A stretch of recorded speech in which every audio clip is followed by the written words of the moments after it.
deck bans coming out from these guys with a lot of high presence stuff not getting banned early on. Karma would be the most likely to be picked since you can flex it around or play its support. Also want to point out a weird quirk about pro play in terms of inertia. So back in patch 9.11, Karma was at about 50% flat win rate and 10% pro presence. Presence refers to the percentage of games the champion is picked and banned in. Thought, okay, maybe this champion could use some love. Admittedly, got overbuffed.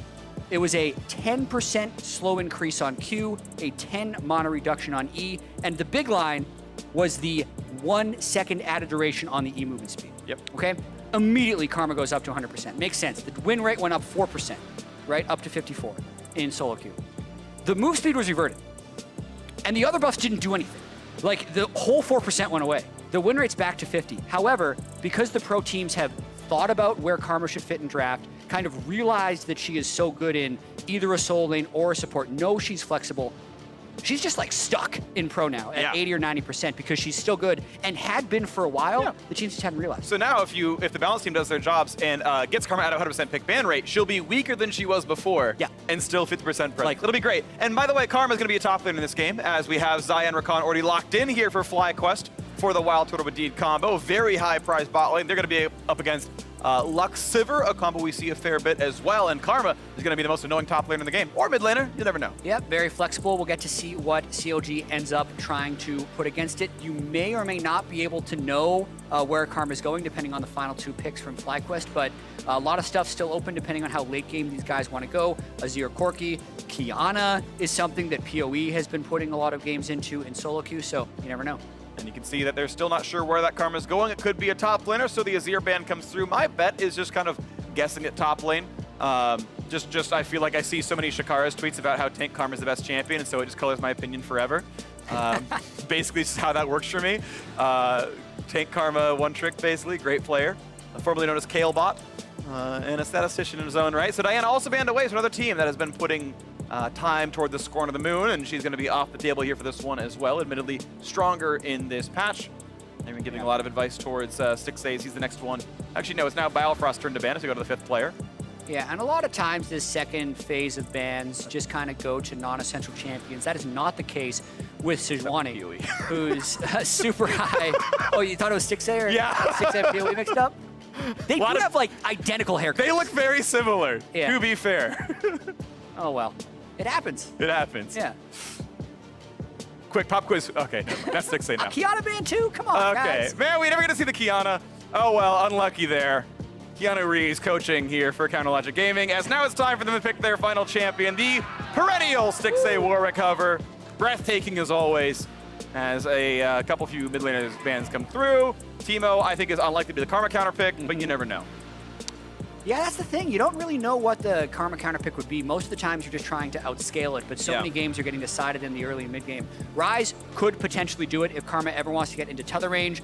You're in root range for Ryze. We see a lot less Ryze though, because now you have to actually land a spell flux in order for your W to root. And this will be my first time casting the 7th rework of Ryze, so finally get to keep up with the rest of the world. We've seen it in LPL a couple of times. Low presence mid laner, but cool to see him out once in a while. Buffs pending in 9.14 as well. And Corki going to be locked in as the very highly prized mid laner after the Azir ban. And now it's FlyQuest, who, of course, were going to have their top lane be Karma after all. Need a jungler for Santorin, and Rek'Sai's been by far his most played champion. Yeah, just like a generic team composition here, even though other junglers are prioritizing Jarvan and Sejuani more, the fact the Sejuani ban comes through doesn't bother Santorin one bit. As you mentioned, it is 5 Rek'Sai picks so far this split with 3 wins on them. So 75% of their team's wins have come with Rek'Sai. Santorin's totally fine picking that. Number 6 here as he comes through into this one, and now it's time for the final counter pick, covering Arya for a long time. Puts on Cassiopeia, so one of them's a top laner.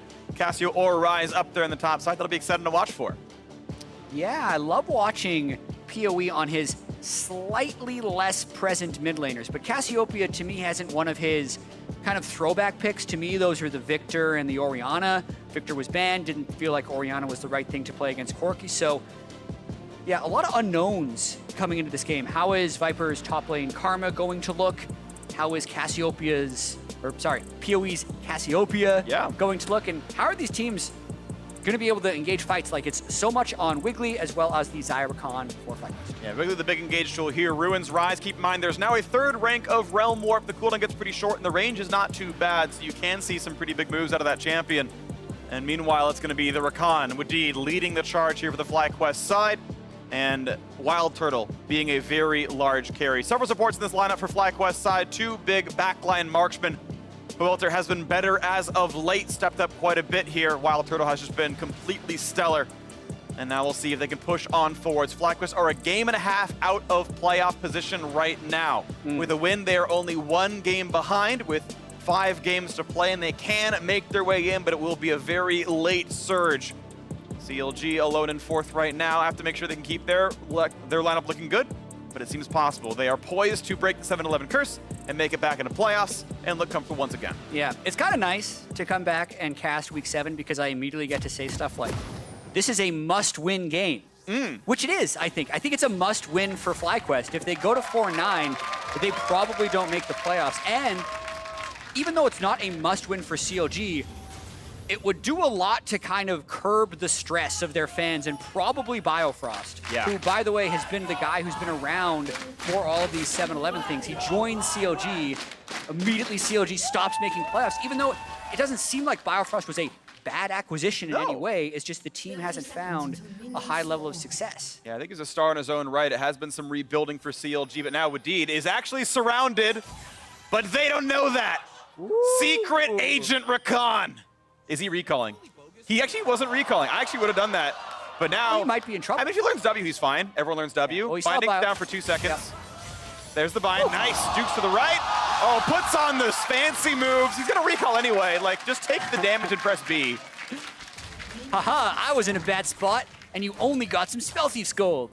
I actually think it's funny. I'm going to spend time on something useless. Wadid spent the time to juke the Sivir Q. That would never kill him, which made him recall 2 seconds later. So in the moment, the right play is dodge damage, but he's actually now later to the leash and later to lane as a result. Have you heard of mental warfare, Phreak? Yes. I totally agree with you. It would have been better for, because he's actually late to pull red. Exactly. Now, See by a couple what I seconds. said. So when Santorin, if Santorin is a second late to his top lane gank, they would be like, damn, game-losing taunt by Wadid. Otherwise, I feel like it's worth it. Yeah, I feel you. I feel you. All right, well, Biofrost is now in the brush looking for the Qs. WildTurtle knows he's there. Has to kind of walk around. There we go. Dodges it right. Oh, look at that. Woo. Every skill shot dodged away. Perfect CS for WildTurtle as he knocks down the 3rd melee minion. We're good here. Yeah, quietly as well. And that was a lot of quiet stuff that FlyQuest has been doing. When we talk about WildTurtle had the lowest deaths in the league per game. Wadid also has the best KDA in the league. But you don't necessarily get those things just by being super, super awesome, as we see some trading happen in the mid lane. Wadid has a 13% forward percentage, and that means he only spends 13% of the laning phase above halfway up in the lane. Some bot laners are as high as 50% if they're pushed insanely much. So even though WildTurtle and Wadid are playing very safely, they are almost always pushed into their turret, which will make it a little bit more limiting about what FlyQuest can do with the rest of the map. And as luck would have it, Jatt, look at where they are. They are under their turret, but 0 deaths. So far, all the stats are lining up. As they knock down a few more minions, and there's a temporary CS lead here for the CLG side. One more auto. There you go. Auto gets the cannon. Going to feel fairly comfortable on the farm side. Should be all right here. And we look around the rest of the map. We had a temporary lead for Pobelter, pushed in the first 2 waves. Managed to get 100% CS, whereas PoE lost 4. Santorin not looking aggressive. They're going to see that, okay, the Raptors are gone. Wiggily just threw that one away. Not going to find something to steal there, but it also means that Wiggily is a full camp ahead, as this is going to be answered by the Scuttle Crab going down to Santorin. Similar one on the other side of the map going to be answered by Wiggily. Yeah, so both junglers decide to stick around all the way to the Scuttle Crab. It's going to be a full clear for Santorin. Not so much one for Wiggily. Depending on how passive this game ends up being, that could be fairly beneficial for Santorin. Watch how Wiggily does. I feel like he's mainly just guarding against a possible Rek'Sai gank before recall. Yeah, walking a tri-brush, puts the recall down. Okay, now you don't know for sure if he's waiting with full health. I think you probably never tower dive this, so I think they can just always feel safe. But there's always a chance he like went to look at Krugs and wasted more time. It's always just smart to get in some brush before you recall, just in case, because you never know. Yeah. In fact, they could both be going for Krugs in the top side. Wiggily would see Santorin on that ward if he decides to go for something, but he's in a good spot right now. If Ruin ever did push up, since Santorin is not spotted by the ward, he could tunnel behind him and at least force a flash. Nope, just recalls. But again, recalling in Fog of War near a play that could have been had. Ruin's going to find a big root, find some damage there. Viper self-shields, puts on W, runs back out. Phase rush for the Ryze, able to easily kite. Comet for the Viper, and every time he lands the Q, gets some extra damage there. Yeah, I'm going to end up paying a decent amount of attention to Santorin's efficiency this game.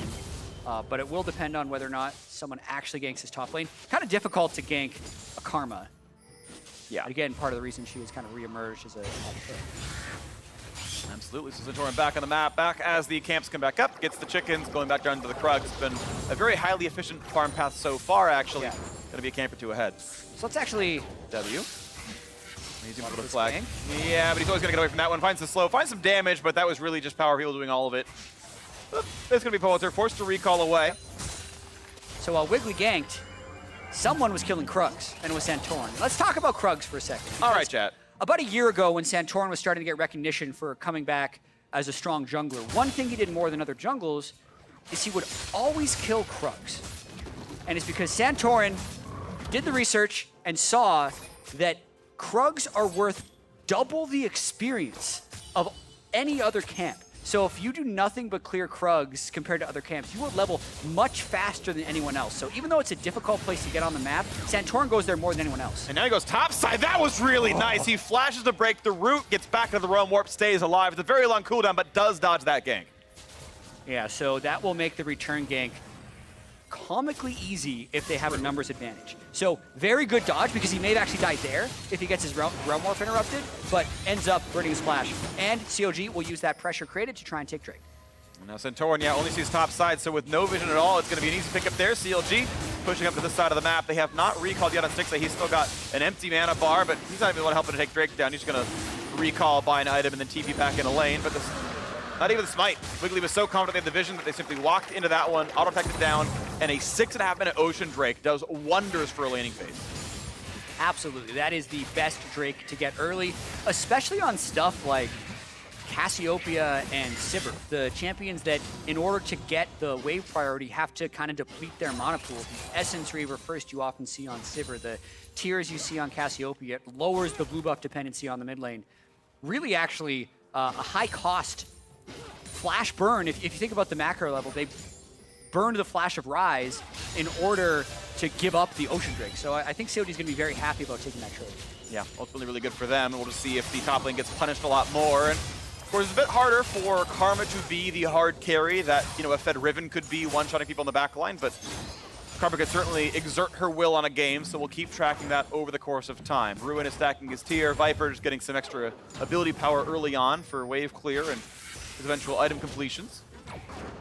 600 gold lead for FlyQuest, though, from farming. You can see farm leads in pretty much every single lane, at least to small degrees here. Yeah. Early game going pretty low action, but we'll see the Warrior Rek'Sai come in and probably try and make something happen at level 6.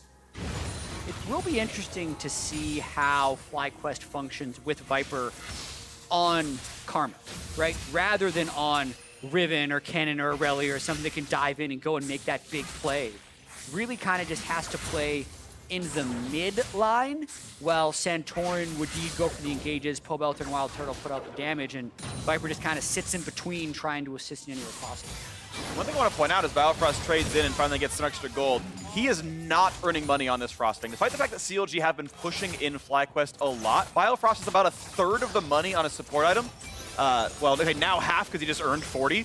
But a second ago, it was 1/3 the gold that Wadid had earned. So he's not even halfway to his quest right now, Biofrost. Wadid's almost done with it. And there's a lot of games I see of Lux support and pro play where they probably just should have gone coin to get their Sightstone online. Right, you'd think you'd be able to get a lot of the procs off early, but your mana costs end up being pretty high if you're using your E just to get, like, 20 gold or something. Yeah. But and you have to really respect the con. I'm actually just kind of impressed how much gold Wadid has at a coin. You give up some combat effectiveness for that item, but tons of generation coming in for the Rakan. 300 gold difference, about what you expect right there. Is push comes through, Wiggily knocks down a Scuttle Crab, and we still sit at this 500 gold difference, half of which is the support matchup in a 0-kill lane right now. Ocean Vector, of course, still relevant. Biofrost much more easily able to spam. Same for Stixxay here.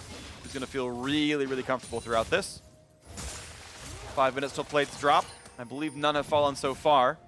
15 for each team still, but this one taking some damage. Santorin now looking at the top side. Keep in mind, Ruin is without escape tools. Now the ult is back up, but a knockup or a root will turn that off. I don't know if FlyQuest has enough damage to burst through Ruin if they tried an actual turret dive. So Santorin's hoping that Ruin steps out a little bit far, because then Viper would simply just have to land a W on him and, you know, complete the route. Sometimes you can flash for it, but here comes Santorin. Now, there's the smite, there's the flash route, no flash away. This is going to be a lot of damage, and First Blood does come through. A nice gank in for Santorin. Viper's flash becomes a kill. Yeah, that was really good timing by Santorin. We talked about how easy the return gank was going to be without flash. Ruin nearly has it back up, and sometimes you don't necessarily expect that far back in your own lane if your Ruin is going to be, hey, I need jungler support if I want to go up here. But he actually did. He was either going to get denied CS or die. And if you watch this, the wave was going to push against him. He's hoping to get up there to cast a few spells and shove it into turret. That's why he's going right there. Gets his spell flux out, and he's like, ah, crap. I'm dead. Because Santorin is clearly there. And he knew. That felt still a little greedy for Ruin. I feel like that was super avoidable gank, and just tunnel smite range means it was enough to knock him down, and that's First Blood in the game. It puts FlyQuest now 1,000 gold ahead. And top lane is the locus of power here. 17 CS lead plus 400 for the First Blood. Viper's going to feel very comfortable here. No turret plate just yet, but that's going to be pretty soon after. Yeah, Ruin needs to make sure he doesn't get camped by the Karma here. Don't want to let Viper snowball ahead, but specifically, FlyQuest is kind of just waiting for Corki and Xayah to come online with 1 or 2 items before really forcing much. So it's a pretty prescriptive early game for Santorin. Play around the Karma against the lower mobility Ryze, try and get a few kills, and then we won't fall behind in the AD carry lanes, and maybe they can take it to late game team fights. Now CLG, of course, playing more around the bottom side. That second Ocean Drake has spawned up, and they still have push priority down here. Still better items on their Marksman and Stixxay, so with the Scuttle probably available, with a lot of burst damage coming through from Biofrost, another bind, he's landed on the WildTurtle.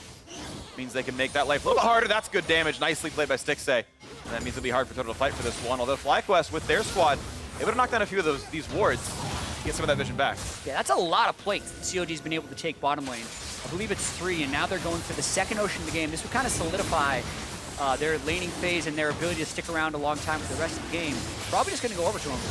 Okay, good smite. Turtle tries with the Q, can't quite get it, but mid lane's going to be under attack, and that will be one picked up. Jatt, you read about 3 plates down to the bottom lane from the straight 2-on-2. Once the recalls came in, they dedicated the auto attacks to it, and that was looking pretty good. Good check in on support gold real quick. 649 to 404. So vision ward's still not spotted yet, but eventually they'll come up. Finally able to hit the turret a couple of times towards that one. Stixxay should have the money for Essence Reaper, and does. So whenever the recall comes through, that'll be comfortable. Yeah, at this point, Wadid's going to probably leave the bottom lane a little bit more. It's a tricky situation because they're getting shoved in so much by Sivir. You don't just want to give over the first turret for free, but the fact that Wadid hit his Sightstone much faster than Biofrost would be an opportunity to go and try and get some deep wards, double up with Santorin, get some Rakan, Rek'Sai ganks in because of your vision control, and maybe snowball a bit of the lead, but I feel like they don't have to at this point in the game, and they're just gonna, once again, wait for more items to come through on Xayah. And back in the lanes yet again. Teleports used by both AD carries down here, as WildTurtle and Stixxay are squaring off in the 2-on-2. Supports not to be unmentioned. Wadid and Biofrost also pushing up. Moby Boots now down on both of them, so the ability to roam is going to be there. Again, Sightstone only down on the one of them. Sadly, Biofrost still 13.5 minutes in without that extra ward dropping. Once again, we look at the mid lane, and Santorin and Wiggily are around. He shoves in the wave. They're going to knock down this ward. And let Pee-wee walk up to the top side, but there's another ward he's going to walk through here. Yeah, I wonder if Santorin goes for something here. They could have priority off the mid lane, but for the most part, just playing defense. Thinking about what Wiggily wants to do, it's really tough for him since they're not getting enough harass to dive bottom side, and he's got to be respectful of Karma. everywhere Viper goes, so doesn't want to over-engage somewhere and then just get his damage shielded off. That's hit by Biofrost, but Pobelter hugging to the correct side of the lane. Feels comfortable enough. Herald not yet taken. Plates are down. CLG pretty comfortable, I feel like, how their early game went. 800 gold difference, not terrible. Double Ocean Drake, I think, more than makes up for that gold difference. Essence Reaver is done. Archangel Staff fully stacking. Luden's Echo done here for Viper. Is going to feel comfortable as well.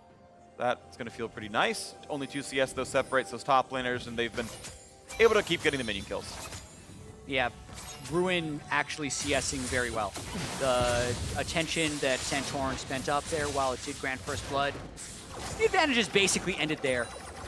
And since FlyQuest has kind of just opted to give up those early Ocean Drakes, that's also allowed Ruin to heal up if Karma ever does land harass. And I think it's all about what'll happen with this bot side turret.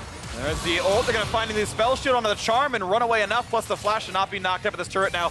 Dangerously low. They're going to find a flow towards WildTurtle. Ult into the air, but he's got to watch out. The flash bind at a 2. That was beautiful, Biofrost. They get the kill picked up down. Wadid's got to be careful. Ruin trying to get in range. Flash gets the root, gets some damage output, but it's face tanking. It's Santorin who blocks the Q.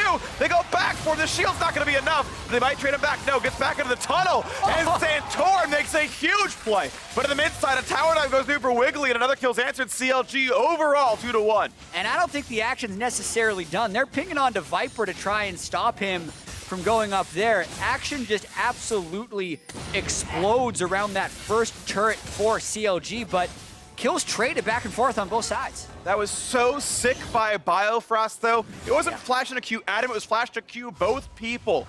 And gets an extra summoner spell for his efforts. That was really, really nice. They did get that first kill anyway. And wow, so that turns things around quite a bit. CLG, of course, got first turret down to the bottom lane. They swing the gold back into their favor, up 1,000. Yeah, WildTurtle now above his deaths per game average, unfortunately, after this game, as teams able to actually crack that turret and go for dive. We're going to watch the mid lane dive that we didn't catch on camera while so much action was bottom lane. Wiggily knows there's a fight happening bot lane. Pobelter doesn't expect it at all.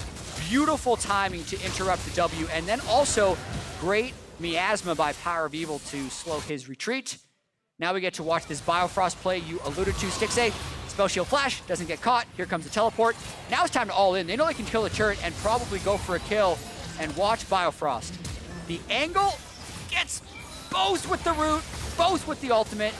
Doesn't turn into a Wadid kill, but was still pretty sweet. Yeah, it meant that the flash forward, but Santorin body blocks that Q right there. Ruin is in tower aggro. And of course, the shield's not going to be enough. And then saving the tunnel so that Santorin can get right back out. Makes a really big play there. Ruin's so close to getting what he wanted there.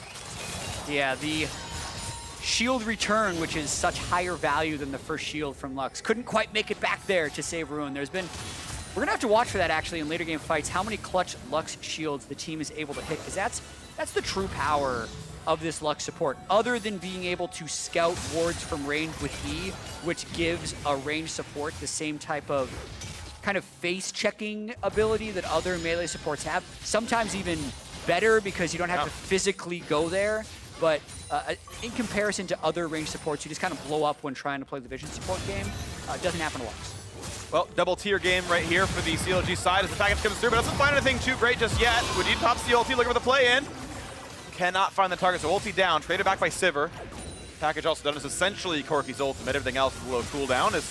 Well, the Cloud Drake is still CLG's to control. The gold lead, the bot lane priority, all of it works together, and they're going to grab this Cloud Drake here.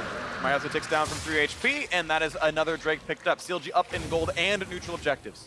They got to be feeling pretty happy about how things are going, all things considered. First turret down, 3 Drakes in the bag. They still have Wiggily to create late game initiations. They'll have to worry a little bit about the Rakan or the total scaling that could potentially come out from Corki Xayah, but the Karma hasn't run over the game. They didn't lose early turrets, and mostly it's just the objective control. CLG so far breaking lots of curses in this split. The TSM lost streak and the 7-11, which seems to be going their way this time around. Only 1,300 gold difference, but it still feels like they have been the stronger team. They're double tier squad, and they've stacked both of them into full Seraphs now. Yeah, somehow I'd already forgotten about that. Yeah. CLG went over TSM. Like 2 weeks ago. It's insane. They hadn't beaten them since the spring finals, right? Spring finals when they went to MSI. Sheesh. Brutal. Anyway, they did. And now they have a chance to put themselves in a pole position of playoffs. That would be so meaningful for this team that is switched out Darshan, their longtime top lane jungle. Ruin has really come in and played exceptionally here in the LCS. This game, he does have the 0-2 start, but it's all about getting those items coming together. Ryze, actually, this new Ryze, I feel like has a much weaker laning phase than the old one, but still a very powerful late game. So he's gone for the Seraphs, really powered up there, actually skipped Roa to get more spell pen here, having to go Merc Treads for the CC duration. But if this game does stretch, since you can reset your spell flux so easily, since it just auto-populates through the minion wave now, you can very quickly get off large amounts of AoE in teamfights if you get to a lot of items.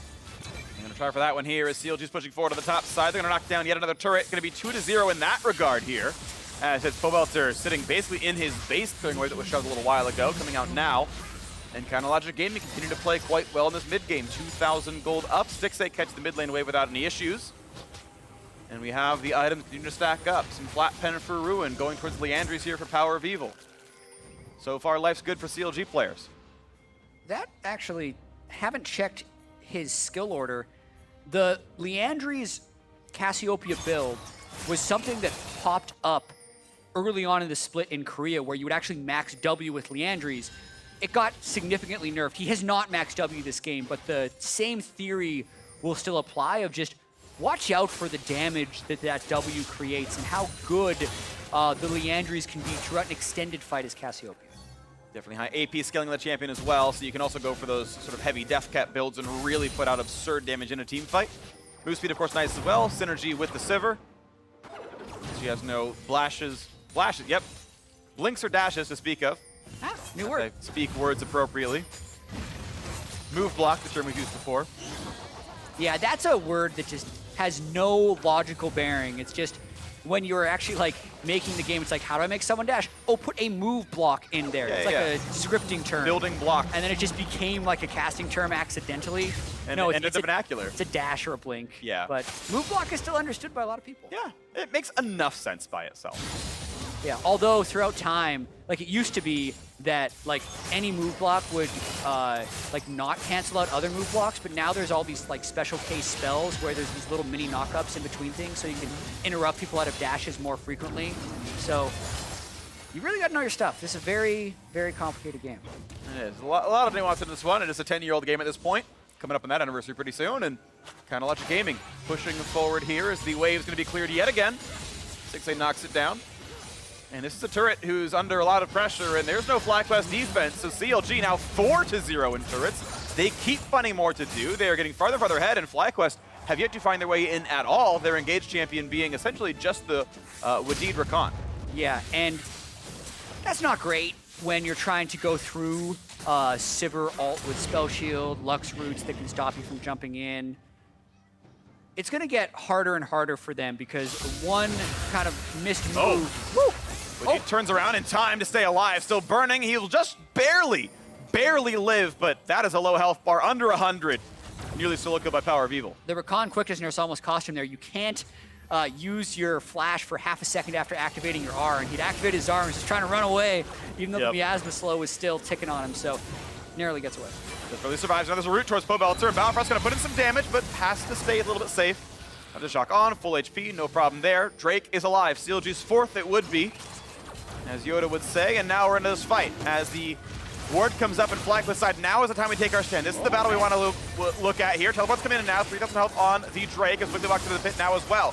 Looking for the engage. Stixxay isolated from the squad, though Pobelter has the package. It's going to be picked up right there. 1-0 and the kill on the Wiggily. This is a good start for FlyQuest. Pobelter staying safe as well. He burns down some of the squad. Here comes Realm Warp. Ruin wants in, trying to find the opening on Pobelter and does not find the kill. So look at that. It's FlyQuest grabbing the Drake and a kill onto Wiggily, finally showing signs of life. The first Infernal is the first Drake they go for, and I think a bit of a lack of decisiveness for CLG there, where they could have ran into the pit. Since FlyQuest has had a hard time engaging, really, why not just start up the Drake, as we saw CLG running towards Baron, we may have to go out of the replay because they're starting that up right now, but Wiggily doesn't quite get this Infernal Drake steal, goes to Santorin, he dies anyway, and on my side screen, don't worry about it, CLG backed up anyway. They hit it, walked away, a little bit too dangerous there, and we have ourselves back to a more neutral state as the red buff should go over. There you go, picks up the Stixxay, easy way for PoE, and yeah, just that team was a bit split up. Pobelter had kind of put himself on the side, which threatened Stixxay enough that he didn't want to go in, and it was just FlyQuest with good enough positioning. The package picked up in time for that Drake attempt that it really did mean a lot there. Still, though, FlyQuest have a lot of work cut out for them to make this comeback happen. Viper's going for more supportive build. You can see Athene's picked up now. Lots of MR with the Merc Treads plus Athene's there. Means he's quite good against everyone but Sivir. Yeah, Athene's is just so good on Karma. Yeah. Since it'll restack itself based on the damage you deal and his shields apply so freely. Yeah, you're taking a small damage hit, but I feel like if you don't have Athene's in your soul lane Karma build, you're probably doing something wrong. Might be. So he's doing stuff right. Yeah. And of course, it's double marksman comp, right? You have Pobelter on 2 items. You have WildTurtle on the same high attack damage builds here. They're going to feel very comfortable, and just being supported is going to feel pretty nice. Another bind's going to land. Decent damage, but it's never enough to kill. Just on a half HP. Of course, the Athene's in there for Biofrost as well. Stacked up by the combo he put through. Can heal his teammates when needed. Yeah, the only time Athene's isn't a good item for support Lux would be in situations where you're against a single point of cleansable engage. In those cases, I really like the Mikhails. We actually got to see that earlier today, even though it was a losing effort on support Lux against Sejuani. But this game, since it's actually really hard to appropriately Mikhails a Rakan engage because there's multiple points of CC that come through and you can only clear one of them before the next one applies, Athene's is the right choice for Biofrost. You get basically, I think it's like a 0.3 second window before the knockup happens, and yes, technically that can be useful, but oftentimes your teammates will just grab QSS and QSS flash out, and it's just not as required. In Stixxay's case, they'll just spell shield the one, and it won't matter anyway. So reasonably safe regardless. Once again, back to the mid lane is WildTurtle pushing. He is the one getting a little bit more farm this game to ADCS, the highest on his team. Stixxay in a similar boat, crest the 300 mark. And only 200 away from the Sivir win condition. As he's crested 3 items now himself as the rapid fire cannon in, which makes it very easy to put auto attacks in. And through their laning phase lead and everything else, he is about 1,200 gold ahead of his opposite member, so always going to be a half item ahead of WildTurtle this game. Yeah, CLG will, even though they're in a good position, probably be a little bit nervous and need to prove that they can close out a game here. They would have broken that 7-win curse last week if they would have closed out their 6,000 gold lead they had against Golden Guardians. Here they have a much smaller gold lead, but they do have the 3 Drakes, and they're just stacking up that Sivir. 350 gold bounty accrued just because his CS is so much higher than the game average. Stixxay getting quite far. Putting the items to work. He even sold his Doran's Blade from earlier. Feeling comfortable here as slowly items will stack up on the other side. WildTurtle, though, will maybe never quite match Sivir's damage output, but it depends on positioning. If you're spread out enough that Rek'Sai doesn't do anything, then you lose a lot of Sivir's sort of top-end damage. We'll see, though. Either way, it's 2 very big carries on both sides, and in some cases 3. I guess Ryze is actually pretty relevant here, but PowerOfEvil is farming very well, but so is Pobelter on the Corki. Very explosive, these backlines. Yeah, it's interesting because oftentimes when you see a Corki Xayah, we'll call them backlines because they're the damage dealers, and a Cassiopeia Sivir, they're bolstered by these tanky front lines, and you pick these high DPS overtime carries because you're going to front-to-back team fight. But we don't really have tanks in this game. We just have the Karma for shielding and AD Rek'Sai. We have the 1 tank Jarvan who will melt if he tries to tank both hard carries by himself. So it's really hard for either team to actually set up a fight because they don't have assassins or great flankers to deal with squishies, and they both want extended fights, but neither team can actually front to back because they have no one to put in the front. So they're just kind of waiting for these awkward picks in what has turned out to be a slow game. 5 kills in 29 minutes so far. And Drakes have died more than really any one of the teams in this game, as CLG once again is looking at their various side lanes. Ruin keeps the split push going. 306. He's got plenty of farm. He's actually a solid 30 above Viper, so catching a lot of minions here. And the early game pressure is not meant nearly as much as he's able to continue to scale up and knock down minions and push the map around. FlyQuest yet to knock down a turret themselves. Drake spawns this one, FlyQuest unwilling to fight for. They've only gone for the Infernal Drake. CLG just able to walk it, the rest of them not able to use their smites. This one he will use. Double Cloud, double Ocean. And a third Ocean will come up, which would then be the last Drake before Elder. So no Infernal will happen for CLG, but they could still potentially get a very big Elder if the game comes to that.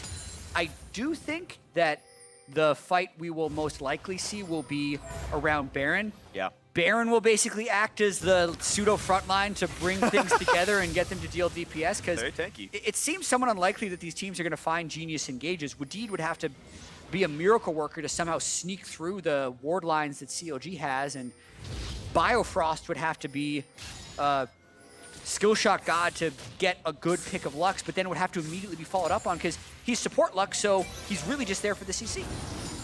Well, you'll see him land the bindings. You'll see him go towards a couple more items. Looks like Spooky Ghost is probably next up, as he's got the Ether Wisp here for even more move speed, and might find something else nice. Yet to find their way in right now, though, is WildTurtle going to walk up. Has the shield, has the move speed, walks right back down.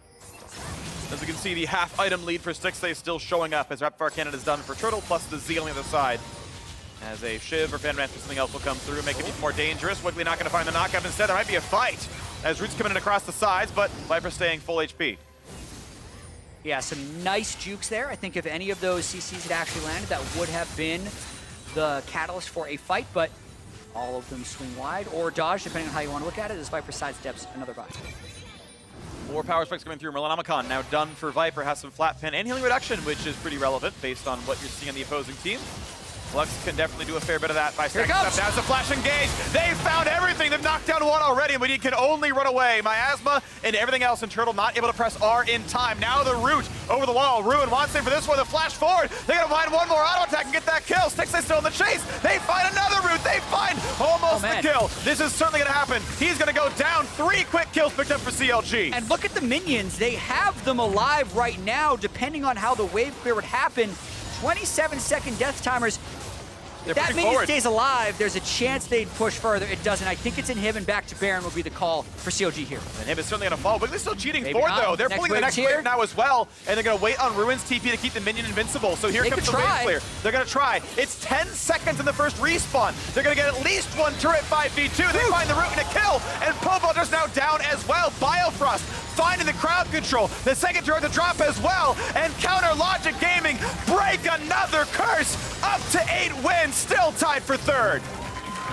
And I hope he didn't go to grab coffee as I was talking about the next Elder Dragon and the Baron fight, because CLG literally finds one pick, a Miasma from the Cassiopeia onto WildTurtle, which stops him from flashing into a Jarvan EQ, and that just ends the game. Because they had been farming so long, the death timers actually ended up being pretty large at 31 minutes. It was a fight in mid lane, and it was enough to end. Beautiful shot calling down the stretch by CLG. Good game, well played. Up to 8-5 is enough to tie TSM at third place here. They're only 1 game behind Cloud9 with a spot for a playoff bye. 1.5 behind Team Liquid. CLG still looking sharp so far in the middle of week 7. Yeah, and I did one caster curse earlier today where I said Haunter's done a great job holding out, and then he died to a gank. Yeah. And I have to apologize to WildTurtle. I did another one today talking about how he hadn't died. He died 8 times in the first 10 games, and he's died 7 times in the last 2. 7 times in the last 2. So apologies for the caster curse there, but really the curse has been broken for CLG, as you mentioned. Finally getting it to 8 wins. They had the easiest remaining LCS schedule in terms of opponent win rate coming into today. Very important that they could take care of business after their O2 week and find a victory. And on the FlyQuest side, of course, time is starting to run out. 5 games to play, 2 games off of playoffs, I believe, still. So there is a lot of ground to cover, and it's not easy to do. I think they still got plenty of hard opponents in front of them as well. But regardless, it was CLG in control through bot lane mostly. Ruin got ganked a couple of times. Okay, that was nicely played by Viper and Santorin, but bot lane was winning. It turned into 4 out of 5 Drakes. Mid lane went equal, and then the team fights were better. Yeah, and I really do think that if FlyQuest is going to win that game, they had to do more with that Karma pick. They had to go up and kill Ruin a few more times because they weren't going to make that play happen anywhere else. Yep, team fights didn't go their way. No tank and no engage for FlyQuest, but a good win for CLG. Let's send it down to Ovely, standing by with CLG's top laner. Thanks, guys. Ruin, congratulations on the win. What a change from last week. You guys were 0-2. What did you learn to help win today? So against GGS last week, we trolled really hard. I think it was really pretty game for us, but we just like running down and throw the game and we lost. So we talked about the last game and we were talking about we have to fix that like mentality in game because we were too much like enjoying the game, like trolling, like So yeah, we changed a little bit, and right now today we more focus on win condition and yeah, stay calm. Yeah. And I want to ask you, because this is the first time we've gotten to talk to you this split, what strengths do you think that you add to CLG?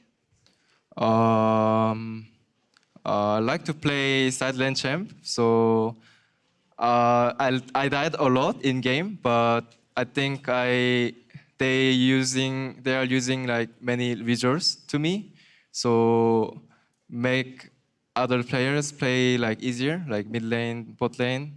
Yeah, the strengths I think. And what has CLG taught you, or what have you improved upon for yourself while playing with the team? So this year I improved a lot about communication with teammates because first I was really bad communicating with teammates, but I still need to improve, but I got better every week. So yeah, happy about it. And do you have a player on the team that you connect or communicate well with, both on or in the game and outside of the game?